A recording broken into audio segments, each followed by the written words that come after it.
There ain't no other for me, it's only you. I wanna be down with what you're going through. I wanna be down. I wanna be down with you. Hey y'all, what's up?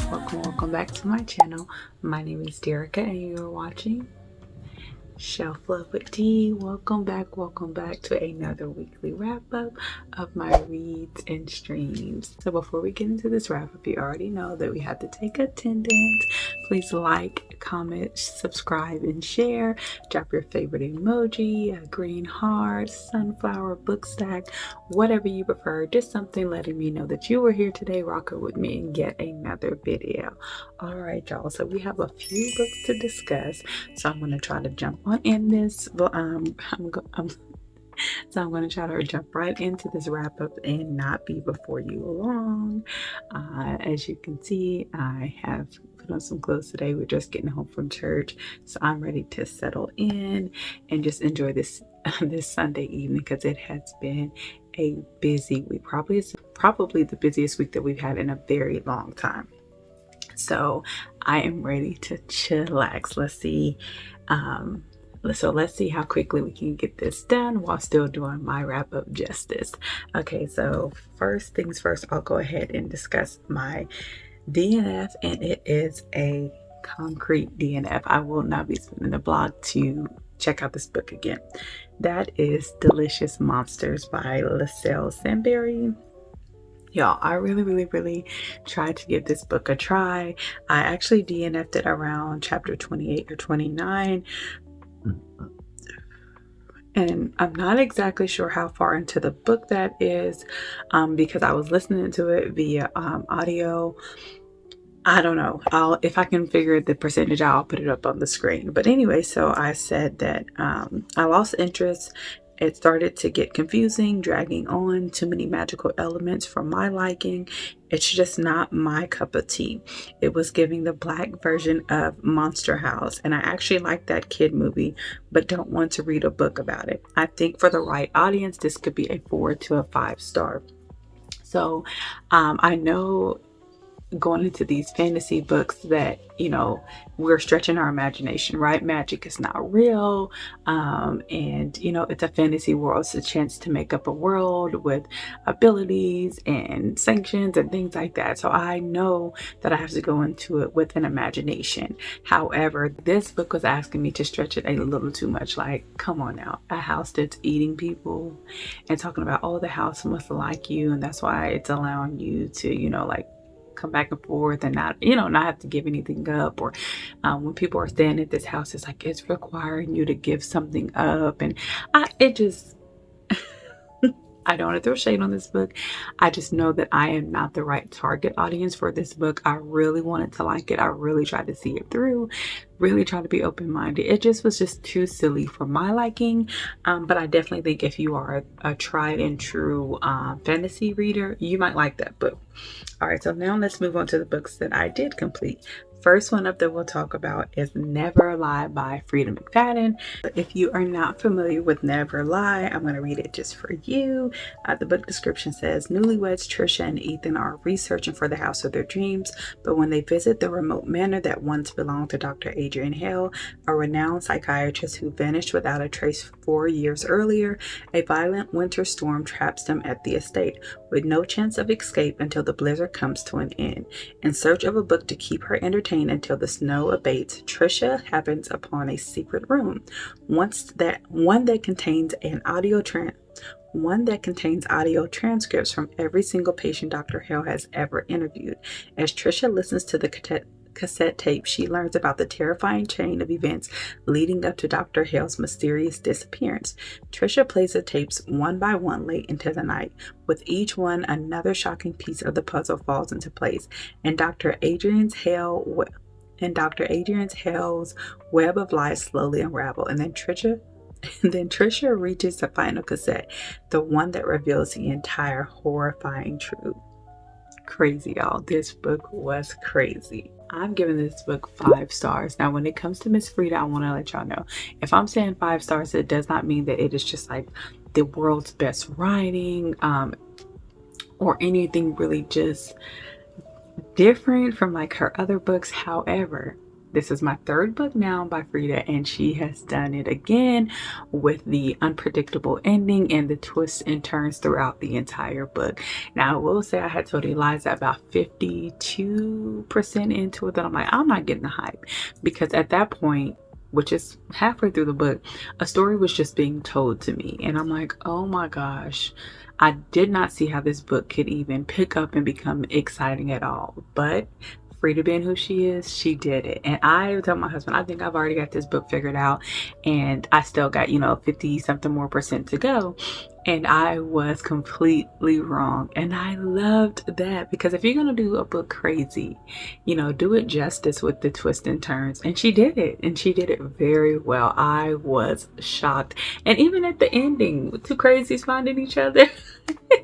But even her, what she said, the only way two people can keep a secret if one of them is.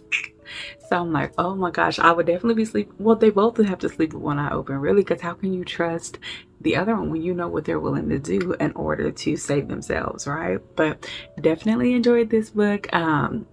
So far, I don't know if it's just my picker, but the one that I am choosing from Frida, I'm really enjoying. So far it's been Dear Debbie, The Housemaid, and Never Lie. So if y'all have another one that's in like the Frida's top books, please let me know that in the comments, because I want to keep this rolling, which I think I've heard good things about The Tenant, if I'm not mistaken. Let me know down in the comments if that is one that you would recommend, or any other Frida book that really was just like, now I don't really want to read the Housemaid series, because I feel like I've heard and can see how it's kind of like the same story over and over. But anything other than that, just let me know if you've read any other of Frida's books. Really enjoyed it and recommend it. All right, so the next book up is The Queen of Sugar Hill.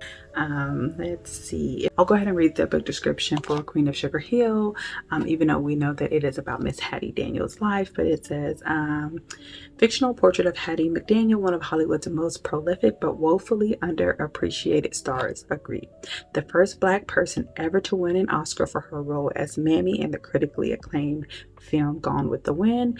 It was supposed to be the highlight of her career, the pinnacle for which she worked all her life. And as Hattie McDaniel took the stage in 1940 to claim an honor that would make her the first African American woman to win an Academy Award, she tearfully took her place in history. Between personal triumphs and tragedies, heartbreaking losses, and severe setbacks, this historic night of winning Best Supporting Actress for her role as the sassy Mammy in the controversial movie Gone with the Wind was going to be life-changing, or so she thought.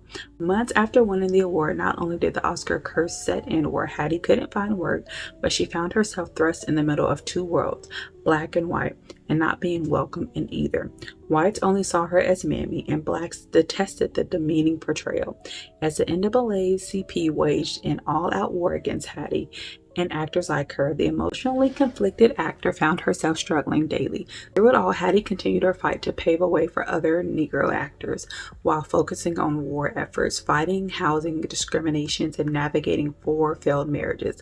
Luckily, she had a core group of friends to help her out, from Clark Gable to Louise Beavers to Ruby Berkeley Goodwin and Dorothy Dandridge. The Queen of Sugar Hill brings to life the powerful story of one woman who was driven by many passions, ambitions, love, sex, family, friendship, and equality. In recreating Hattie's story, Rashonda Tate delivers us an unforgettable novel of resilience, dedication, and determination. All right, so I do want to point out I have never watched Gone with the Wind. Is that what it's called? Yeah, Gone with the Wind. If you have watched it, let me know down in the comments what you thought about it. After reading this, I most definitely want to watch it and just kind of see what all the fuss was about, as far as why people might be upset, and also just to see Miss Hattie McDaniel act. I did come across something that said they have been trying to get the original version of Gone with the Wind taken down, or where people can't watch it because of how upsetting it is to African Americans, but I have not watched it. And before something else gets banned, I will go ahead and check that out. I plan to do that this week, just to see it for myself, and then possibly see if there's anything else of her work that's out there for me to watch. I know she also did some music. She was a blues singer and was even successful with that. But yeah, even reading this just reminded me of how even the NAACP was like just against her and her efforts. And I'm like, why is it so hard for our people to come together? Like, why is it so hard? But anyways, I rated this book 5 stars. So my little review, or really just a note over here on Goodreads, says, wow, wow, wow. I have gained both a new perspective and high respect and regards for all the trailblazers before us, doing the best they could with what they have been given, despite some of our people making them feel that what they gave, did, said, or didn't say was never enough. Wow, just wow. I really enjoyed this book, and I will say it took me probably over 5 times, maybe more, closer to 10 maybe, to start this book. I don't know what it was, just I think it was actually more so like the headspace I was in when I was originally reading this book, or when I was originally trying to pick it up. I just was not feeling it, but the right time of the month came and I just ate this book up, and I was just like, oh, my heart went out for Hattie McDaniel.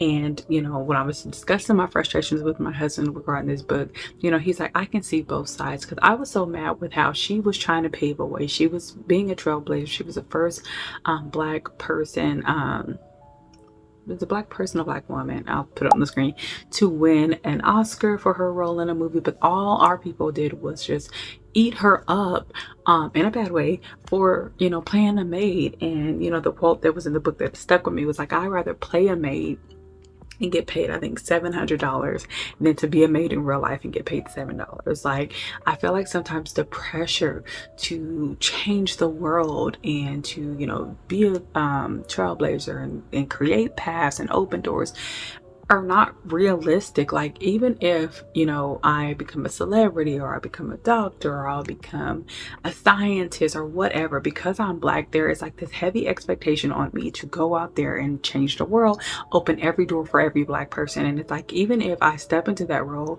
and all I do is make one change, like, that's not enough for our people. And sometimes that weight is like, when did I ask to carry this weight? Like, don't get me wrong. Yes, we all should be trying to make changes and be the change and open doors and change, stereotypes and things like that. But like, this unspoken expectation that, if I feel you shouldn't take this role, you better not take it. Or if I feel by you taking this role, you are doing our people an injustice. It's like, I can get it, because they were fighting for so many rights and, equality at that time. But at the same time, she was also paving the way by just being a black woman on screen and getting paid good money for it, and even winning an Oscar. And she was the first black person to live out in Sugar Hills, which is like a suburban area or whatever out in Los Angeles. So she was making waves. She was, even when she got into, when she would get these roles, she would edit the scripts and push for changes and push for like racial slurs to be taken out, or push for the character not come across so silly or whatever. But it's just like, it was never enough. And she was getting attacked, by the white people and racist people in the white magazine or the white newspaper. And then on the other side, you have her own people who were eating her up in the black newspapers and just making it feel like she was a sellout, or nothing she did was never good enough. And I'm like, I can just see how in this times that it was just, I can get both sides, but at the same time, I'm like, have some grace. One person cannot change the entire world. And on top of that, outside of being a world changer, she is a human being with her own life and her own struggles. Like, reading this book, of course, as all these names are dropping, I'm looking them up, and I've just learned so much, even with how they used to figure out pregnancy back in the day by injecting a woman's urine into a frog, and if the frog ovulated and laid an egg, that meant you were pregnant, so I'm just looking up all these little tidbits and who these people are, and Club Brother, or the whatever the speakeasy place was, that was called The Brothers, Ruby Dandridge and Dorothy Dandridge. It was just stirring me to look up all these people and really dive down this hole. But even with Hattie, it's like, she wanted to be loved, and all she kept running into were men who were wanting to use her for her status, or her connections, and married out. There's some discrepancies on, who she married and how many times, but, between 3 and 4 times she was married. And even though she said each time was her last time, she never gave up on love. but she continued to be used and cheated on and just taken advantage of. I love learning about the friendships that Hattie McDaniel were able to establish, that although, love may not have been in the cards for her, she was able to, connect with some really nice people who genuinely loved her and supported her and looked out for her. One of them being Clark Gable, which I know that he was a big actor back in the day. I even thought it was crazy learning that after he lost his wife, he went and enlisted in the army and like was really in the army. He wasn't some celebrity out there, but he was like really out there doing it. But he was a good friend to her, a genuine friend, and he supported her through, her roles and just, her feeling like she wasn't accepted on either side. Like the white people didn't like her and her own people didn't like her. And so, having that feeling, I know, so feeling like that and, constantly being attacked, I was, it gave me some solace of knowing that she did have a small group of friends who truly supported her, understood her, and was in her corner, especially when she was going through all the mess with those men. Like she, based off the book, she never lost her kindness. She never lost her desire to like be a good friend and be good to the people around her. And she never gave up despite, the backlash that she was getting from our people, for the roles that she was taking. So I really enjoyed this book and I'm glad that I stuck with it. Something was telling me to stick with it. You will enjoy it. It was just, sometimes the timing of reading books are everything. It makes all the difference in the world, and if you will enjoy it or not. So yeah, I really enjoyed this book and would highly recommend it. Cannot wait to read With Love. Wait, is it With Love from Harlem? I think there's another book called The Harlem Wedding, and just all these things, all these historical reads I love because they just provoke a desire to know more, to gain knowledge and things like that. So I really enjoyed that book. All right, so moving on to the next. The other book that I read is One of Us is Dead by Geneva Rose. I, as of now, I am still sitting on a rating for this book. I think I'm torn between a 3.75 and 4-star reads for this book. So this book was like, I will say, a perfect palate cleanser. It is, let's see. Oh yes. Okay, I had to refresh my memory on this book because I read it early last week. But so let me go ahead and read the book description for y'all. It says, sometimes friendships can be deadly. Meet the women of Buckhead, a place of expensive cars, huge houses, and competitive friendships. Shannon was once a queen bee of Buckhead, but she's been unceremoniously dumped by Bryce, her politician husband. When Bryce replaces her with a much younger woman, Shannon sets out to take revenge. Crystal has stepped into Shannon's old shoes, a young, innocent Texan girl. She simply has no idea what she's up against. Olivia has waited years to take Shannon's crown as the unofficial queen of Buckhead. Finally, her true moment has come, but to take her rightful place, she will need to use every backstabbing, manipulative, underhand trick in the book. This book was crazy. Messy, lots of backstabbing, a lot of like, oh my gosh, like, are rich people really like this? The twist I really enjoyed. I did not expect the ending. You do kind of have to stretch your imagination because of course they get away with murder and you're like, come on now. But it was really good, really entertaining. So I really enjoyed this book. It was like the perfect palate cleanser. It was exactly what I need to kind of get my wheels turning into like reading a book. And with the busy week that I had, it was like perfect for holding my attention. It was fast-paced drama. Now I would not, even though this book is labeled a thriller, I would not call this a thriller. It is full of just messiness, rich, bougie, entitled, manipulative, hot, funky mess. Like this is it. If you're looking for a messy good time, it's really along the lines of like reality TV show, like the Kardashians and Basketball Wives. Imagine that, like these wealthy women together in each other's face, they're friends. Behind closed doors, they're sleeping with each other's husbands. They're they're backstabbing, they're fake, or they are rude, and it's, calling it honesty or being real. Like, it's a messy good time. So fast paced, easy read, very entertaining, will hold your attention. So I would definitely recommend this book for anyone who is in a reading slump, anyone who just needs a quick read, something that's going to hold their attention because they want to keep reading but they just don't know what to read. That's what this is, most definitely. So let me see. So that is it, y'all, for my reads. Now moving on to my streams.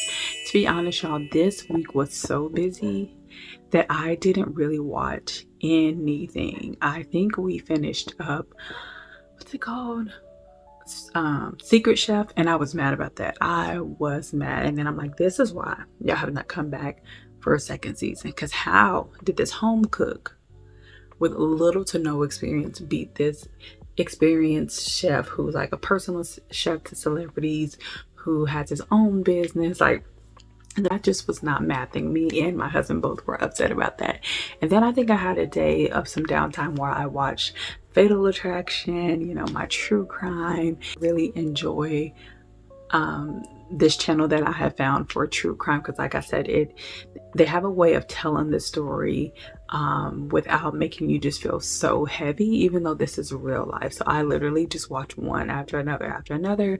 If you have not checked it out, please check it out. Like, if you are a true crime lover, or if you're someone who likes true crime but you have to take a break because it was like leaving you feeling anxious or heavy, I do think this is an easier way of hearing these stories without feeling so like weighed down once you're done. But yeah, I think that is pretty much it. Before I came in here, my husband had put on Star Wars, the animated series, and it looks like it might be good. But that is it, y'all. Thank y'all so much for hanging with me for yet another weekly wrap up. This week has been so crazy. I do want to acknowledge that I had 2 graduates. One is my 5th grader graduating, moving on to 6th grade. Then my other is my second oldest, who has just graduated from high school and will be going off to college fairly soon. So that is 2 down and 3 more to go. But I am so proud of him. Good job, King. Good job, Josiah. Mommy's so proud of you. Continue to move forward, doing your best, giving your best, and knowing that you can do hard things. And Mommy is always in your corner. But that's it, y'all. I hope you enjoy the rest of your Sunday. Take it easy, get some rest. And until next time, don't forget to show yourself some love today.